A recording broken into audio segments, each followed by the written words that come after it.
Hi, good morning, and welcome to the Practical Grant Writing Training hosted by Moore. I'm Karen Atkins, Public Information Officer at Kentucky River Foothills, the community action agency that operates the Moore program.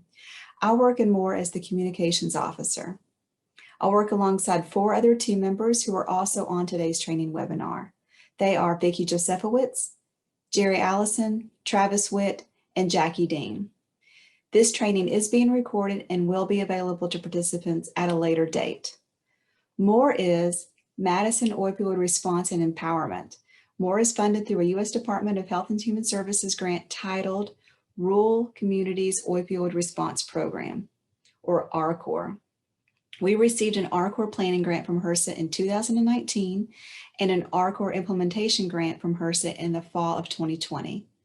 MORE works to sustain the fight against opioid use disorder and substance use disorder in Madison County. Our goals include prevention, treatment, and recovery. And without HRSA funding, we would not be able to provide today's training. Today's training is divided into 2 parts. Please join us on Monday, July 19th at 10 a.m. for part 2. You'll use the same Zoom link that you did today. Please engage with us throughout this training. If you have any comments or questions, please submit them at any time using the Q&A feature. We will open the Q&A portion up after part 2. Again, I want to thank each and every one of you for joining us today. Now let's get started. I'm pleased to introduce our trainer for today's session, Pamela Baston. Pam, I'll hand it over to you. Okay, great. Thank you very much. Hi, everybody. My name is Pam Baston. I have been in the behavioral health field for 40 years this past October, and I've written grants for probably 25 or 30 of those years. What I'm going to be sharing with you today is will include really strategies that I use that I have found successful in general in my grant writing opportunities. I have brought in over $100 million doing this on a very part-time basis over about a 6-year period. So the strategies that I'm sharing with you are ones that I personally know to be successful. None of these strategies are specific to HRSA. So I do want to make that very clear that these are just general strategies that I have found effective. I do want to say that you are very fortunate that HRSA is allowing this webinar, making it happen for you, because grant writing is not an easy thing to do, and it is something that actually very few people do. Those of you who are grant writers know how difficult this work is and how stressful it is. And so I'm hoping that some of the strategies that I share with you today will make that a little bit easier. The content that I will provide is generic, meaning it doesn't cover specifically what to do for HRSA or, for that matter, any other HHS Health and Human Services program area, but I will weave a couple of HRSA examples in, as I will other funders. So one of the things that I have been able to do over many years is, and it's been a while since I've done this, but I have been able to be a grant reviewer. And one of the things of many that I learned by being on the other side of the table, reviewing grants, is that the real opportunity to develop good grant content really starts long before a grant opportunity presents itself. And we call that either pre-application or pre-work. And I realize that you have a NOFO in front of you now that for implementation for HRSA that I believe is due somewhere around March 12th.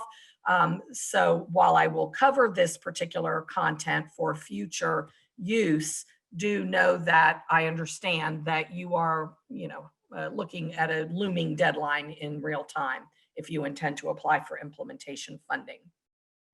So when do you start working on a funding proposal? Literally the minute you or your program identify an unmet need or wish. And so now you see that often the timeframes are very quick. Again, very fortunate with HRSA because you have plenty of time here. But most of the funding opportunities I've applied for in the last, let's say, 2 years had as few as 10 days and as the most was 6 weeks. So, these are very compressed timeframes, and it's not like most programs have a full-time grant writer with nothing else to do. And even if they are fortunate, most of those grant writers are busy with multiple applications because there does tend to often be sort of a season of when these funding opportunities happen. And if you've been watching the internet, there's probably 12 different grants out right now, federal grants that most of you would be eligible for across multiple funding sources. So this is why this pre-work is so critical. So as you identify these needs, it's always helpful just to write them down. So I have created a file system where I literally have ideas or themes or trends that I know money will come out for. I have one for youth and young adults. I have one for criminal justice. I have one for health and behavioral health and integration of health and behavioral health. I have them for rural, so that as needs come out, I literally, or as I see lots of emphasis on certain topics, I then, write those ideas up and just dump them in these files, so that by the time there is a actual opportunity available, I will have already have a running start. So having these in place is really great. Now, one of the other tasks that you can do is to first realize that most funding opportunities have very similar content that they require, which is really why you could almost write, and I have done this many times, written an entire grant without knowing who the funder is and how many page limit, what my page limit is or anything else. Because if I know there is a need, and I know, and it's something common like substance abuse or opioid or behavioral health, I know that there will be funding opportunities. And even if I have to take that need and go to my local or state officials and make a business case for funding, I will have thought this whole process through and written down and some good information. So just as an aside, the typical content you'll be required to have include statement of a need. What is the need in your geographic or catchment area? What are you going to do about the need, which is generally called approach, methods, or response. Then often there'll be a section where you write goals and objectives and timetables, timelines, that kind of a thing. Then there's almost always a organizational capacity or capability section. What can you tell us about your organization or as an applicant that would convince us that you have what it takes to do this work? And then ending with, performance assessment or evaluation.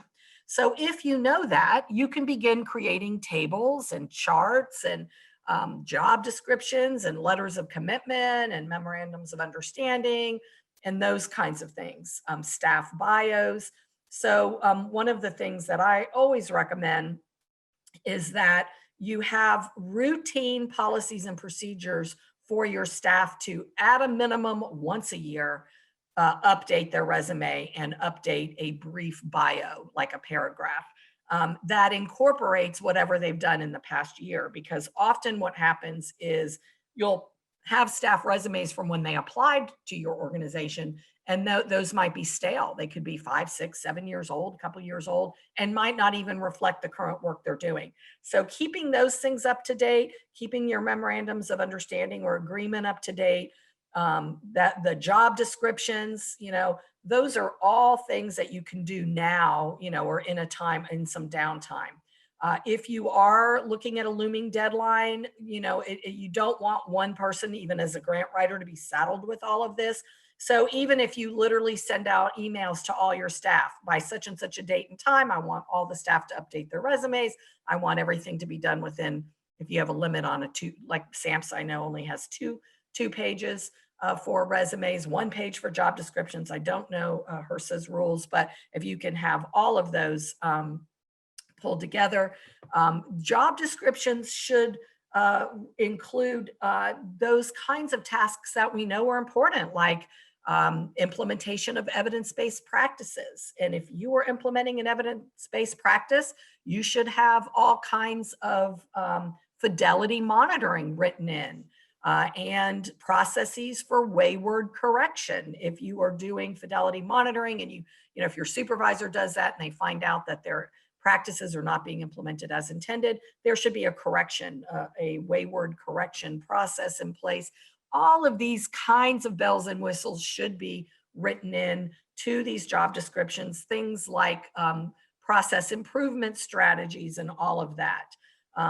Also tasks like getting feedback from the clients, getting feedback from your referral sources, from your partners as to whether your project is being implemented in a good way, and are the results, what everyone was expecting. And so these kinds of upgrades to your job descriptions and commitment letters and bios and all of this should be being done right now for your March deadline, and as a general rule should be done every year. You already know pretty much where you're going to get your sources of data, your health and behavioral health and disparities and incidence and prevalence data and trends. And so having those all in a file where you can update them and maybe have that be someone's job. Every year they go in and they download the latest, greatest, so that you are not scrambling during critical writing time to gather information that you should already have at your fingertips. The other thing is, if you are not offering client perception of care surveys, you're really not only missing a good opportunity to make sure you're providing good service, but to then be able to tell your grant reviewer or your review team, whoever's going to review your proposal, that you care enough about the clients you serve to assess their degree of satisfaction and perception of care, and that you do that routinely as one of your organizational values, and that you take those data or those responses and you address them in very structured ways to make improvements. So the best example I ever saw that was, I used to do waiting room assessments to look how welcoming waiting rooms were. And by the way, they're all pretty much, the ones I've seen were fairly hideous, to be quite frank. Lots of missed opportunities to make them more welcoming. But the best one I was ever in had literally their client perception of care surveys. They would post on the wall. They had a frame, and every month they framed a different chart or graph that showed and I think the title was we hear you. And so it would say, our survey last month showed that you wanted more evening and weekend hours. We heard, and here's our graph showing the improvements we've made. Not only is it important to do that for good business practice, but also one of the missed opportunities of grant writing is to tell your reviewer these things. So you are answering questions, of course, and prompts and that you have to answer. But remember, you need to talk to the person who will be reviewing it. So you can say something, I'm making this up, but in our organization's annual client perception of care surveys, we identified the most common barriers or the most common concerns. And, one of those we intend to address in this, grant that we have proposed. So you're tying what it is that you're requesting to real needs that you gather. And if you're not doing the same perception of care survey from your referral pipelines, your referral sources and your partners, again, you're missing a real opportunity to show how collaborative you are and how much you value the pipeline. If you have to wait for a client to on their own up and walk through your door, you've missed a real key opportunity. You want major referral pipelines out there so that you have a steady flow and that you're doing the best job of identifying early the individuals who need help, no matter what your helping service or group of services happens to be. So also, anytime you get a wonderful email or on a client perception of care, a client says, you saved my life, or you saved my kid, or what a difference it made. And I've been in 10 other programs and this is the best one I've ever been to. Or anytime, and you'll know them when you see them, anytime you get a really good or meaningful, particularly if it brings tears to your eyes, like something really, meaningful, then then quote that, obviously anonymously, but you could put, the date, this was in our 2020 survey, key informant survey, or our referral survey, or our funder. Here's a quote from one of our project officers. You'll want to obviously get permission for that, but it lets the reviewer know that it's not you tooting your own horn, which we know everybody will do necessarily, but that this is coming from multiple other sources. Also, make sure if you've got waiting lists that you have as much information about the waiting list by demographics, gender, age, how long they've waited, so that you can show a need, that this is how long people are waiting. We really desperately need these new services.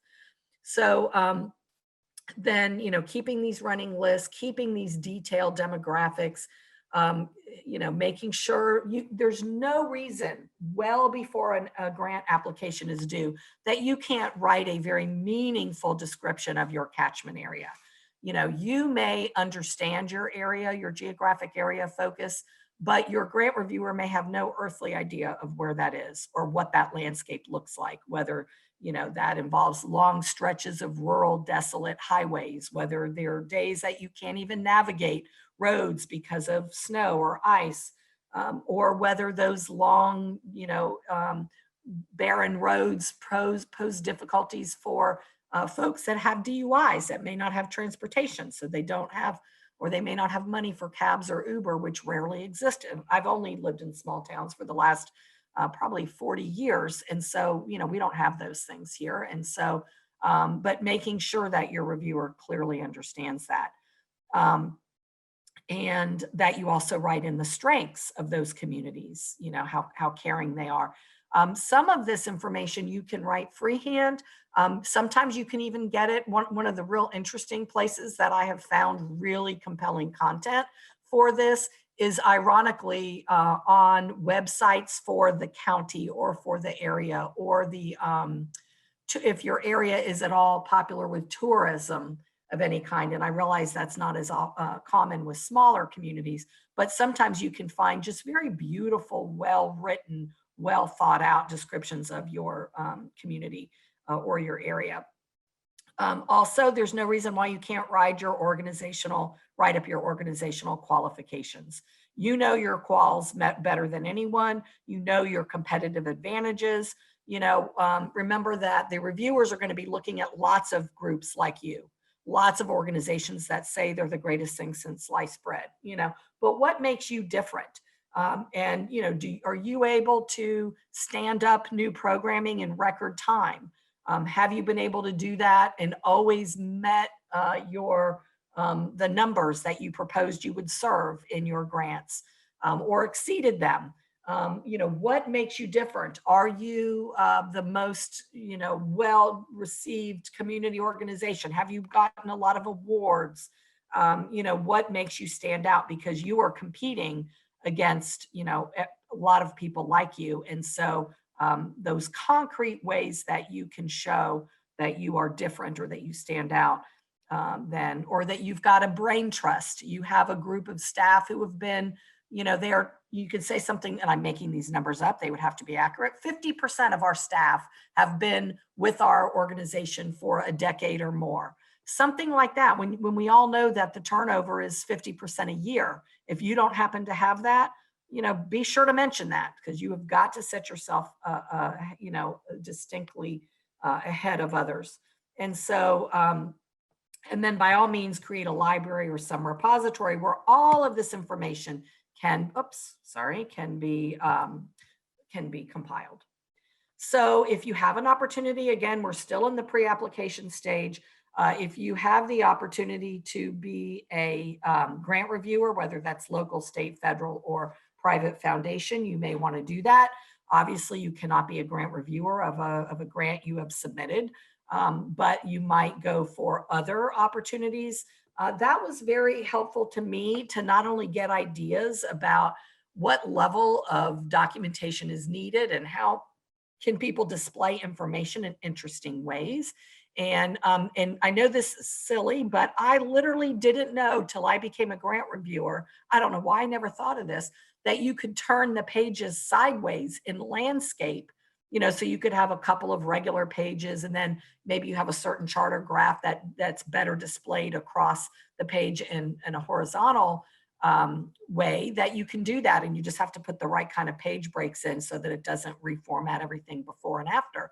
But I never even knew that. And what a difference that makes in certain charts and graphs that you want to provide that display much better when you can have multiple columns running out. So also, I did learn from becoming a grant reviewer that nothing is more boring than pages and pages and pages of narrative or statistics. That I've just found myself gravitating, as I think is human nature, to charts and graphs where I could look at everything at a whole, at a glance, that I could make sense of all these numbers that were being thrown out. So especially if I'm working on a grant now, and it has it asks for the data of the geographic area. And so I always go for, in my head, bonus points, and they're not really necessarily assigned as bonus points, but I then put in, how do my data stack up against my whole state and the US? So that wasn't required, but it certainly in my case showed that my need was not only great, it was greater than everyone else in my state and also everyone else in the US as a whole. So there are lots of ways to, display your information and really strengthen that and make it over the top. I try to leave not a single point on the table. So this is also a time to strengthen and enhance relevant partnerships. If you know what kinds of funding you're looking for, you already know who the populations are that you want to work with, the partners. So one of the things HRSA does, if you have not looked through their whole NOFA in the back in particular, I've never seen a federal agency provide more helpful information in grant writing than HRSA. You have literally pages of helpful information and websites. And one of the things they have is examples of all kinds of partners. And even though I've done this for 40 years, there were a few in there that I hadn't thought about. So these are, take advantage of what's being given to you to work with, and make sure that you follow that and work that in when you can. Follow emerging issues when you're in pre-application status. If there were any emerging issues that I would be all over right now, and I'll share with you my two big ones, is the effect that COVID is having on mental health of young people. When you think about kids that can't go to school, and I'm not suggesting that they should, this is just saying that the result of the areas where they're not in school, which was really much the whole country for some period of time, there are certain age groups where that peer interaction is absolutely critical. And when those kids don't get that peer interaction and they don't get that feedback, they really miss out on important developmental milestones of what's okay, what's not okay, what's normative. If they have families that are, maybe challenged in many ways or violent, now they're stuck at home with all of this violence. All of these things take a toll on mental health. I can't even watch much of the news anymore when they interview the healthcare workers, because they're sobbing, talking about what it's like to have to hold the hand of total strangers who are dying alone because of COVID, and they can't have their relatives with them and their loved ones because of the restrictions on not having other people in the hospital. Well, these healthcare workers, they press on because they have to, but those problems will surface once they're able to take a breath and we start getting ahead of this a little better. And so that those trauma issues are going to be enormous with healthcare workers. So begin following these if you're not already. Begin downloading interesting articles and research and testimonies and your own experience, so that you are prepared when the funding comes out, which it will. Some already has. You will be ready to roll. You might want to leverage your own lessons learned. If you have done this work and you've learned some key lessons, make sure you tell the reviewer that. There's certain sections that would probably go in more around your response to the problem and why you selected a certain response, because you've learned, and this is how you've learned it. And it's okay to mention you've made mistakes learning, because that makes you more real, especially if you learn from those mistakes. I always have a saying, and I don't care if you make every single mistake once, but please don't make the same one twice. So, that's how we learn from our mistakes and we try to improve. So look at past solicitations. You can go, many of the funders have funding grant archives where you can go in and see past grantees who have won these awards, and you're able to, I do a lot of snooping. I'm very nosy, I'll admit it. And I will never steal anyone's work, but I will find successful grant applications just so I understand what did it take to get through a review process for a particular funder. And you'd be surprised how easy some of these are to find.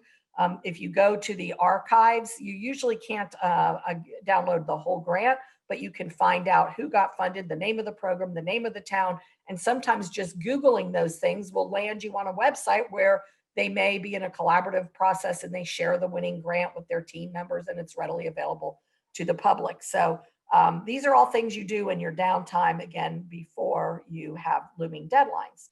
So always include your population of focus representatives, whether that's the individuals, whether that is the parents or family members of the individuals that are your population of focus. Always include your evaluator. That one of the biggest mistakes I've seen is an evaluator who comes in and writes an evaluation section that doesn't in any way, shape, or form line up with what the grant that everyone else had a role in writing is about. The evaluator might tell you, oh no, don't use this word, this means something different.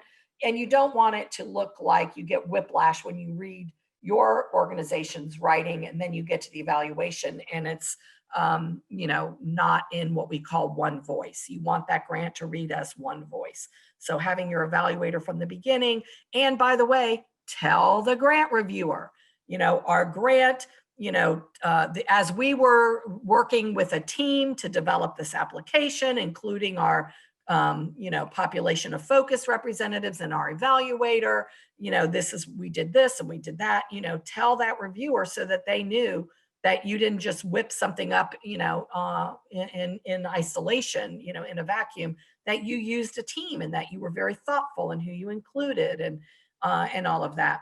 If you are in pre-application mode, you might give these assignments, some of these things I've talked about, assign everybody, read all our client satisfaction questionnaires, come up with the things that were most compelling to you, summarize those on this piece of paper. I would give these assignments to receptionists if they have any downtime. I would give them to interns if you have them. And anything you can do to be able to spread the wealth, and I use the word in quotations because these are, very hard tasks to do. And so you want to spread it out where you can. I'm big into rewards, whether you're giving people extra time off for their grant work or whether you let them work at home on the dates that they're working on their grant. And also, if you can bring in a massage therapist or spa treatments or anything like that. Be authentic. And this is really key. So whatever you brag about in your grant should be evidenced on your website. I cannot tell you how many times this is not the case.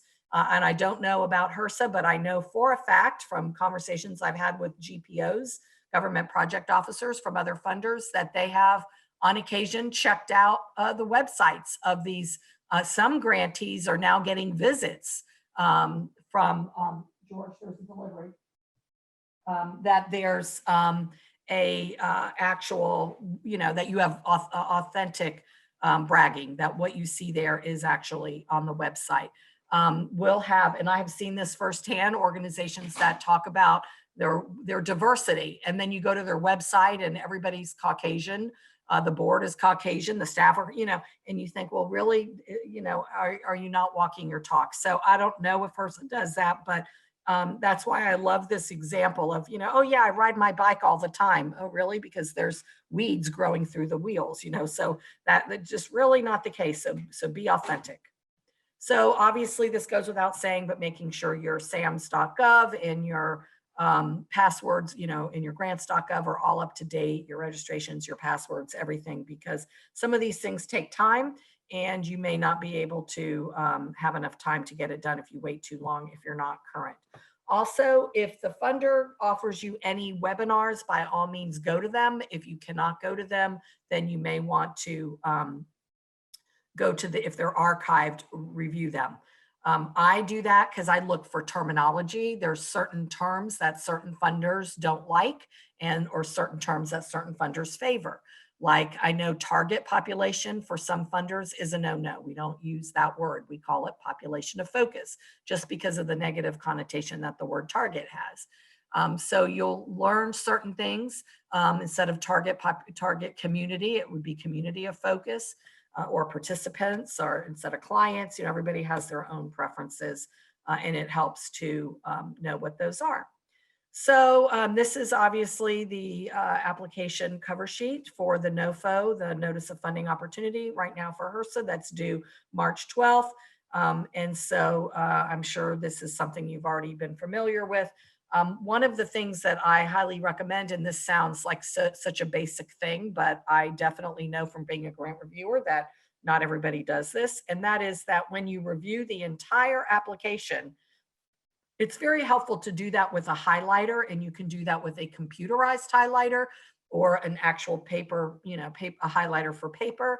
And I highlight different things. If it's a fatal flaw, like it's due on such and such a date, it's due at a certain time, it's due on Eastern time or whatever time zone, or it can't be more than so many pages, or it can't be more than a certain amount of money, or it will be cast out, then I highlight all of that in pink. So I would do it in red, but that's a little hard to read through. So that just, page limit, spacing, font size, anything that would be a deal breaker or what I call a fatal flaw, I would highlight in red or pink. And then if it has to do with money, funding, that you can't spend more than 20% on an evaluator or whatever the rule is, that might be in green. So highlighting is absolutely key as you read it through the first time. I always find things when I go through the second time. So that's really important. So we're only in this 2-hour webinar, the one now and the hour for the part 2, going to cover in terms of anything that relates to HRSA, statements of need, response, and the organizational resources and capabilities. So those I've bolded here, but I'm showing you typical kind of criterion. This one happens to be HRSA. And I don't even know if these points are what the current point structure is. But the reason that I'm showing you this is that, and I'm only telling you how I do it, so you'll have to read what HRSA says to do. But sometimes these sections where you see criterion 1, 2, 3, those sections or headers, sometimes not only do they tell you how many points they're worth, some funders will prescribe the number of pages exactly, no more than so many pages. Sometimes it'll say approximately 1 page, approximately 3 pages, and that lets you know that's, an estimate. But when you are not told how many points, one of the things that I do is I divide the number of points into the page limit. Now here I realize that typically for HRSA, you can't have more than 80 pages, and that includes the abstract and the budget and the narratives and the attachments and letters and all of that. So if you know, and I'm making this up just for easy math, if you know that you're going to be left with 10 pages, and I realize you're going to have a lot more, I'm just doing this for math, then you would take those 10 pages and say, well, if I get 20 points and I have 10 pages to work with, that means I'm going to dedicate about 2 pages of real estate to criterion 1. And oh my goodness, criterion 2 is worth 35 points. So, going with that same 10 pages and dividing that in, that means I get 3.5 pages of real estate, and that grant will go to criterion 2. Now, this is just how I do it. This is not, again, necessarily how you would need to do it. And that is what I do as a guideline. Please know that, so for every 10 pages, let's say you're able to get all your attachments and your budgets and everything down to 30 pages for attachments, and you've got 50 pages of narrative, you would then times this times 5, because this was based on a 10-page scale there. However, please note there's lots of caveats to this. One is that while you do want to dedicate the most important text to the greatest number of points, there are times that there are exceptions. Some sections lend themselves more to charts and graphs than others. So often the statement of need, you can put charts and graphs with incidence and prevalence. Some funders allow you to make charts and graphs smaller font. And so you can even fit more in with the smaller font. And so you may not need all that real estate of pages for that. Sometimes some funders have lots of repetition. So by the time you get later on into the grant, you may not need as many pages to go into that section because you've already covered this over and over again. And so you might say that, due to the fact that this information has been presented in section A and section C or criterion 1 and 3 or whatever it is, the remainder of this answer will be abbreviated accordingly, and maybe you don't need as much room. So lots of exceptions to that rule, but that's just a general rule of thumb. This is the example of how I highlight. One of the things that is noted here is that it's 11:59, not midnight, and that's PM, not right before lunchtime, So things like that. This is a fatal flaw example. The time zone's a killer. I can't even count the number of grantees that have missed their grant by saying, oh, it's due. When is it due? Oh, it's due, 11:59, and they mistakenly do it in their time zone rather than wherever the funder is expecting these. This is an example of highlighting budgetary issues in green. This happens to be a SAMHSA grant one here where you're not allowed to use more than 20% for the budget period for data collection and performance measurement. So again, these are the things that you want.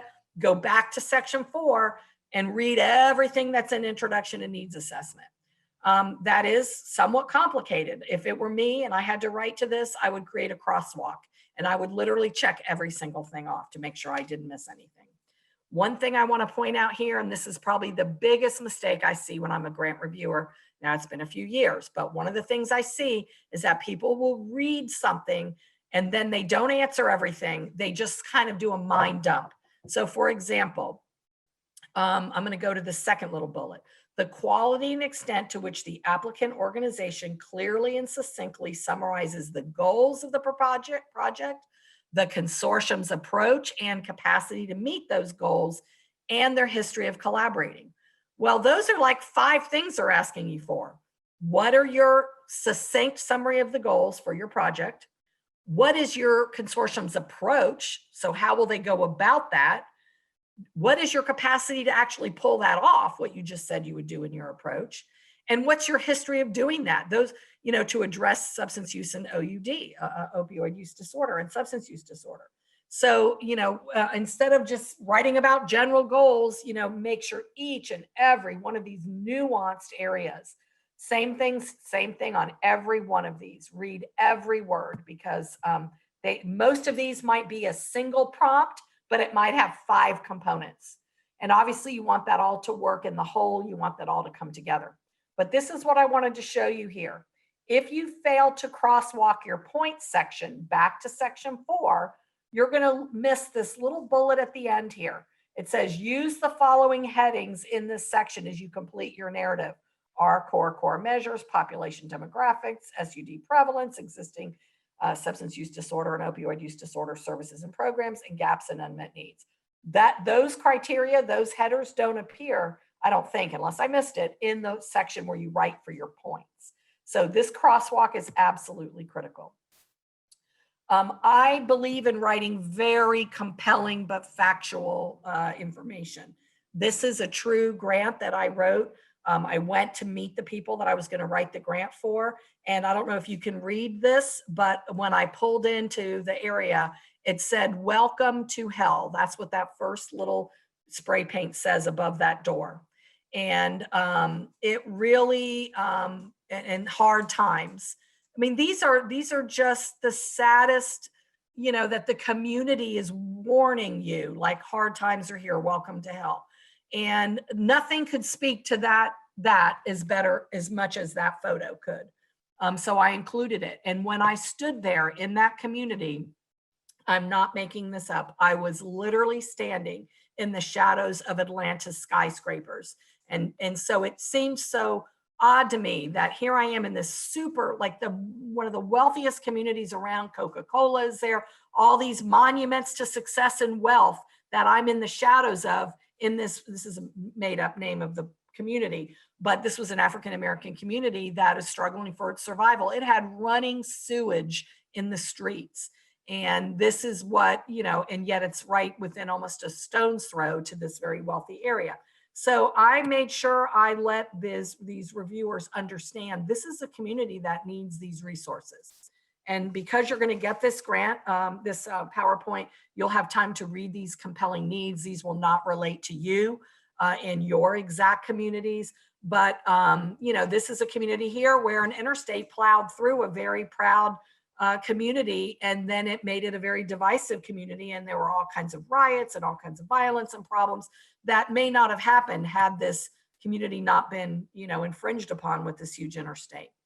So we're getting close to the end here, just a couple more slides and then we'll stop for questions. Again, just, providing some background information. We interviewed some people in the community where we were going to write this grant, and they talked about bullets from a chopper, and that was slang for AK-47s. And imagine being a child going to bed at night and hearing this chopper sound, the bullets hitting the metal gates, the crippling fear, of the adults, of their children. These will not be as common in a rural community. So again, I'm not going to spend a lot of time on this, but I want you to understand how important it is to make that reviewer understand what your community is like. And you may have been hit with floods, and you may have been hit with hurricanes or fires or other things. And these are the things that you want to be able to explain.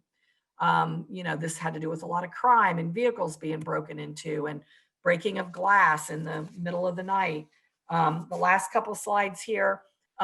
If you can do a Geo Map, this is where I took a particular area and highlighted where so you can see green means there was no need in this particular county. And then I highlighted the counties the parts of the county that came up red where this was, I think, pregnancy rates. And then I pointed with an arrow, our money will go here. We'd like to be everywhere that it was red, but we couldn't afford that with our funding. So we're going here. So it gives that reviewer perspective of where are you located in comparison to these other funders, these other grantees that might be looking for funding.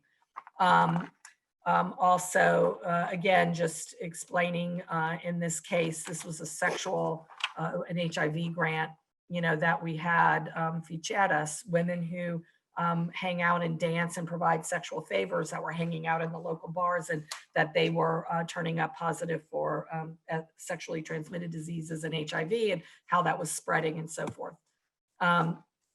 The last two slides, this is where if you have the ability to show the data by gender and race, that's very helpful, because when you break data down by these demographics, you can see, and these are real data here, by the way, on pregnancy. And look how different, if you're a Black male, you were 29.6% of them in this community had already had sex with 4 or more people in life by age 13, compared with 9.5 if you were Hispanic female. So it shows the need for differential messaging, differential approaches. You might want to point out with a red circle, and just to, like, if a grant reviewer is reading quickly, so that they can hone in very easily on the part that you were then addressing through your grant. I realize your topic would be something different, opioid in rural, but I'm just showing you examples of charts. And this is the last one, which shows, in this case, these are old data, so I wouldn't use them, and this was specific to a Miami-Dade County, but it's showing, again, how different the need is, both overall and by race, and why do we select a particular population. That's one of the other things, that if you're not going to serve a universal population, meaning everyone, and you drill down to a particular population, or maybe you're focusing on a particular population in year 1, and then you go more broadly in year 2 or 3, you have to provide justification. Why did you pick them? Was it random, or because you've got these needs? So we'll talk more next time. We'll provide a lot of examples next time on how you tie the need to the approach and the methods that you are recommending. Thank you, Pam. That concludes today's webinar. Please join us for part 2 on Monday, July 19th at 10 a.m. Again, you'll use the same Zoom link to join on Monday as you did today. If you have any additional questions, please email us at more@foothillscap.org. Again, that's more@foothillscap.org. We will open the Q&A portion after part 2. Goodbye.